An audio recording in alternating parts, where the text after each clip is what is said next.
Enough of this racket. Get out of here with that baby right now. My husband's angry shout pierced the silence of the night, driving us out into the chill of the changing season.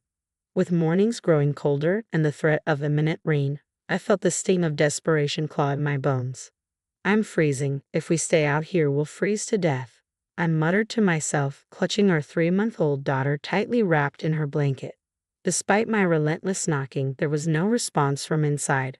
Helpless, I hugged my crying child closer, and we stumbled on. Each step felt heavier as exhaustion settled in.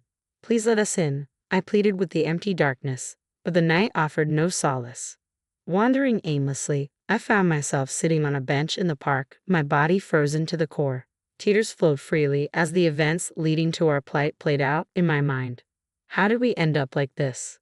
My name is Olivia, 31 years old. Left orphaned by my parents' divorce in middle school, I was later devastated by my mother's tragic accident 2 years ago. Alone and desperate, Benjamin, a college classmate turned husband, became my anchor. His promises of support and love offered a glimmer of hope in my darkest days. But since learning about my pregnancy, Benjamin's demeanor shifted. His warmth turned to frost, his kindness replaced by indifference. Despite my morning sickness and struggles, his patience wore thin, leaving me to fend for myself. I hoped our daughter's birth would mend our fractured bond, but it only widened the chasm between us. His absence grew pronounced, his anger palpable. Every night echoed with his complaints, his resentment towards our crying baby tearing at my heart. This life, once filled with dreams of a happy family, now felt like a nightmare of loneliness and despair. My husband seemed to have an invisible shield against childcare responsibilities, always deflecting them with claims of being swamped with work. Even on his supposed days off, relaxation at home was a foreign concept to him, opting instead to gallivant around town from dawn till dusk. Left alone to tend to our baby, I found myself drained, both physically and emotionally. Each night, our daughter's cries intensified, mirroring my own mounting distress. One fateful evening, my husband's simmering frustration boiled over. Get out of this house with that baby right now. His words cut through the air like a blade, leaving me stunned. I can't do that, I stammered, but before I could plead my case, we were cast out into the biting cold, devoid of essentials like keys, wallet, or phone. Helplessness washed over me as I clung to my daughter, wrapping her tightly in a blanket to shield her from the chill. With weary steps, we trudged on until exhaustion forced me to collapse on a park bench, my mind a whirlwind of despair. How had our once promising life devolved into this chaos? As if in response to my silent lament, my daughter's cries pierced the night air once more, a painful reminder of my failure. Just as the cold began to numb my senses, a voice shattered the silence. Are you okay? The concern in the stranger's voice momentarily transported me, as if my own mother had reached out from beyond. As I looked up, a woman stood before me, her eyes filled with compassion. My husband kicked me out because of her baby's crying, I explained, the words heavy with shame. Without hesitation, the stranger extended a lifeline. Come stay at my place, she offered, her kindness a beacon of hope in the darkness. As I hesitated, unsure whether to accept her generosity, she gently took my daughter into her arms, instantly calming her restless cries. It's okay, don't worry. Let's go somewhere warm for the baby's sake. Entering her home felt like stepping into a sanctuary. My daughter was cocooned in a soft blanket, offered a comforting glass of hot milk, and cradled in the stranger's arms, her gentle snores filling the room with a sense of peace I hadn't felt in far too long. I couldn't believe it. No matter how hard I tried, the baby just wouldn't settle. It can be quite a challenge if you're not accustomed to it. As a recent grandmother, I found myself occasionally caring for the little one, perhaps explaining my newfound sensitivity to a baby's cries. Checking on the source of the noise, I found myself face to face with a woman, gentle smile easing the tension in the room. She seemed around the same age as my mother, radiating warmth that instantly put me at ease. I'm sorry for intruding like this, I murmured, feeling a wave of gratitude for her understanding. It's okay, she reassured me, her kind eyes reflecting empathy. We should help each other out in times of need. Do you need a ride home? Do you live nearby? I hesitated, memories of being cast out still fresh in my mind. No, I might just get thrown out again, I confessed, my voice faltering. Without missing a beat, she offered her hospitality. Her kindness moved me to tears once more. Thank you so much, I whispered, introducing myself. My name is Olivia. As the conversation flowed, A sudden realization dawned on me. Wait a minute, isn't your baby's name Anne? Her nod confirmed my suspicion. Yes, but how did you? It turns out, this woman was Jackson, my husband's direct superior. She had sent us a gift when Anne was born, hence her familiarity with our daughter's name. The coincidence caught me off guard, and I regretted airing my grievances about my husband to her. We're always grateful for your help, I said, my mind racing with newfound information. The thing is, my husband has been busy with work lately, and he seems quite tired. Jackson's response stunned me. That can't be right. Your husband has been on parental leave for the past 2 months. My heart skipped a beat as her words sank in. But he says he goes to work every day, I protested, confusion clouding my thoughts. He even said he has work tomorrow.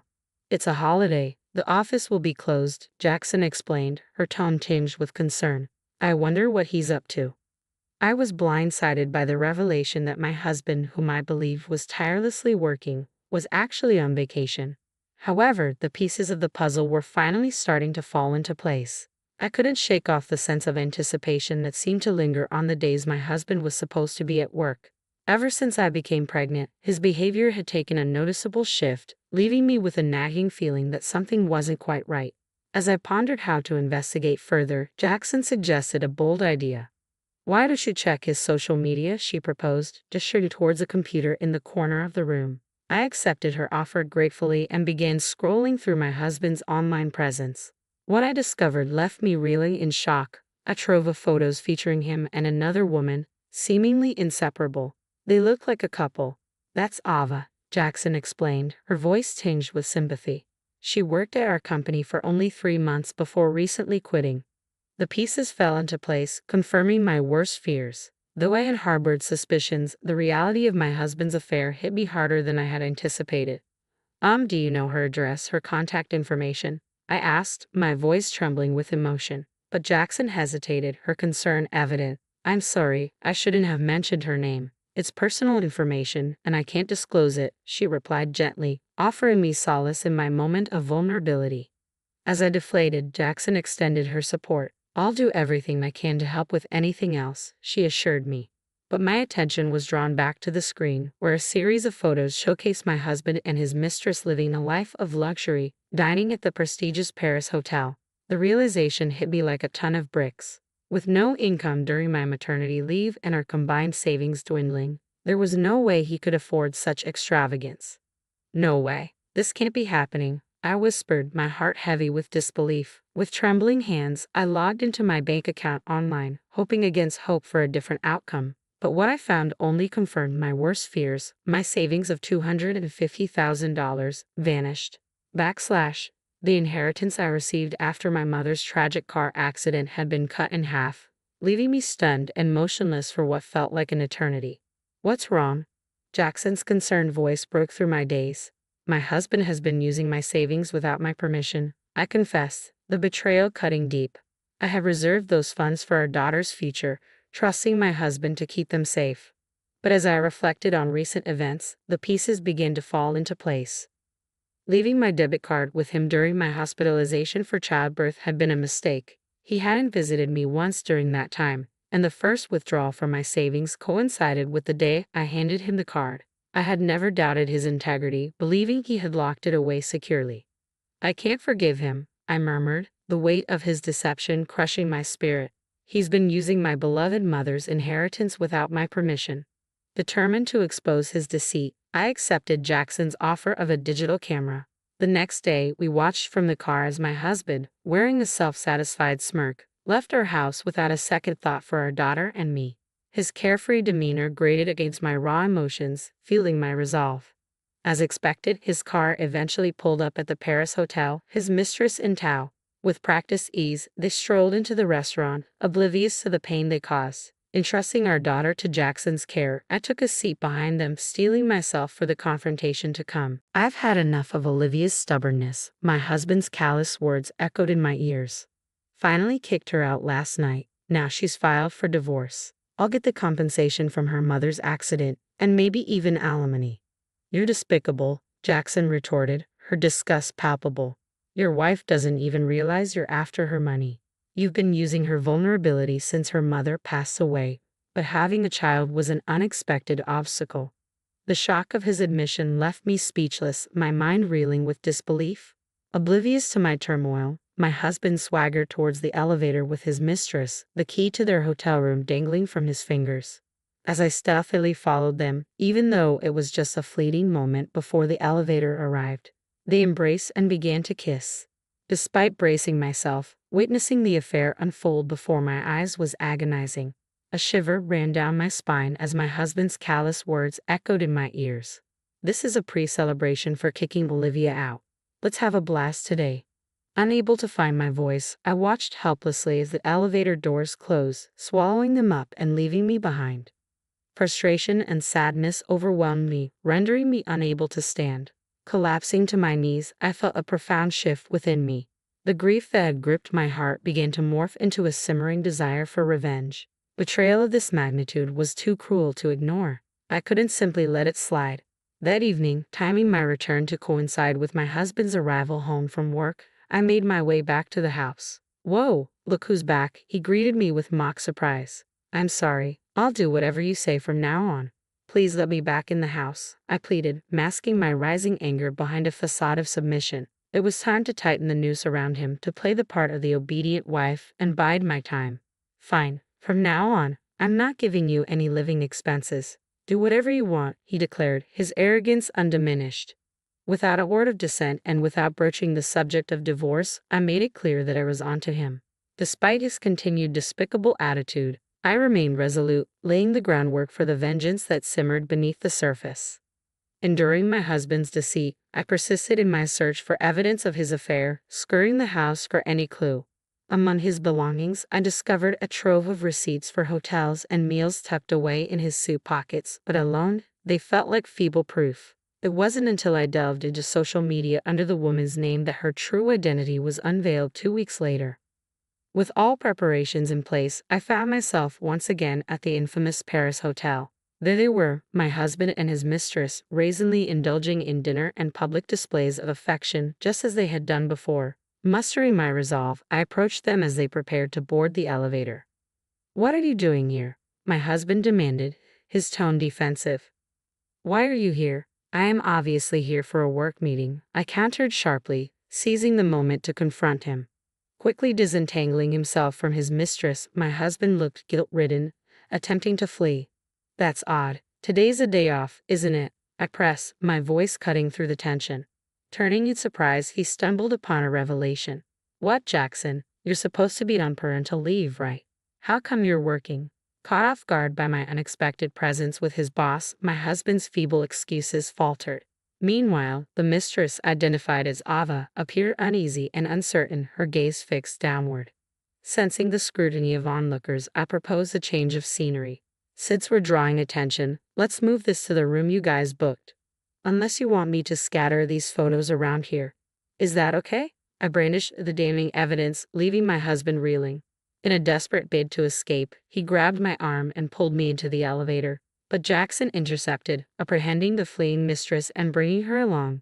"Why are you with Jackson?" my husband demanded, bewildered by the unexpected turn of events. "Since the day you kicked me out, I had nowhere to go. Jackson heard our daughter crying in the park and invited me in," I explained, seizing the opportunity to expose his hypocrisy.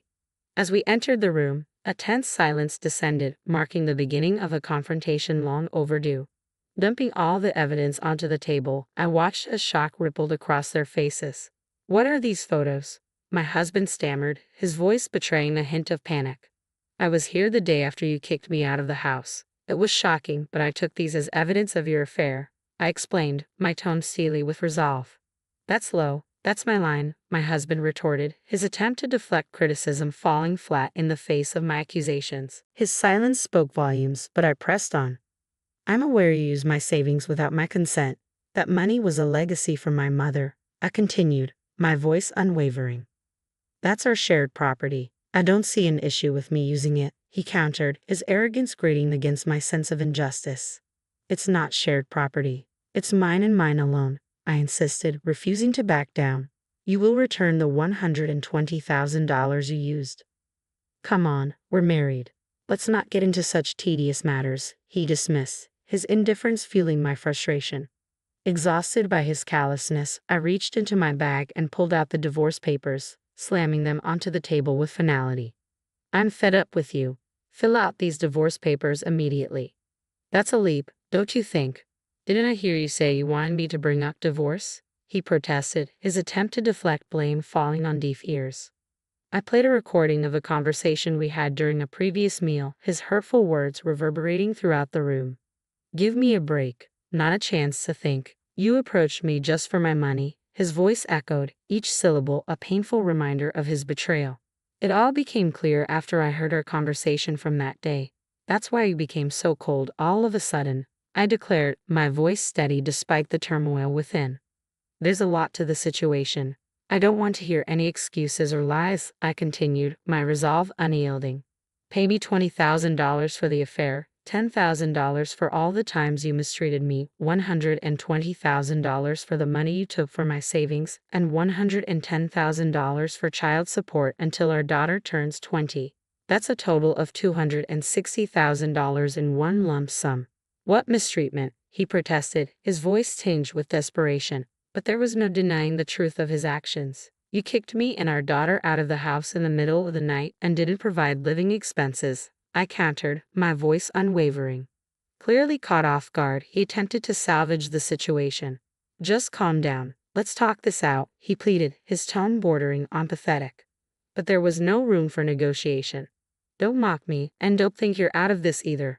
I'll be seeking $20,000 in damages from you too, I retorted, my gaze unwavering. Turning to face his mistress, I could see the color drain from her face. I have to pay too, of course. But in return, I'm divorcing him, so you two can be open about your relationship. That should be a relief, right? I remarked, my tone cutting. As the reality of his situation sank in, my husband's desperation reached a fever pitch. Please spare me this one time. I'll be a good husband, I promise, he begged, his tears and snot a sorry sight. But his pitiful display only served to strengthen my resolve. Turning my back on him, I took the house keys and card case from his bag. I sold the house that was in my name. Jackson reported everything to the company, and it seems you're going to be fired, I informed him, my voice devoid of emotion. As we left the room, I knew it was the end of an era. I didn't want to see my husband ever again, so I arranged for a divorce through a lawyer, I reflected, my mind already moving forward. I demanded compensation for the divorce, the money he had squandered, and child support. With his parents furious and his future uncertain, my husband's downfall was complete. Since he couldn't pay all the compensation in one go, his father forced him to work in a mine, I concluded, my voice tinged with finality. Leaving behind the remnants of my old life, my daughter and I embarked on a new journey. We bought a small apartment and started our new life, I recounted, a sense of relief washing over me. The moment we started living here, my daughter's night crying stopped completely. Grateful for Jackson's support and the opportunity for a fresh start, I knew that together, my daughter and I would build a home filled with happiness and love.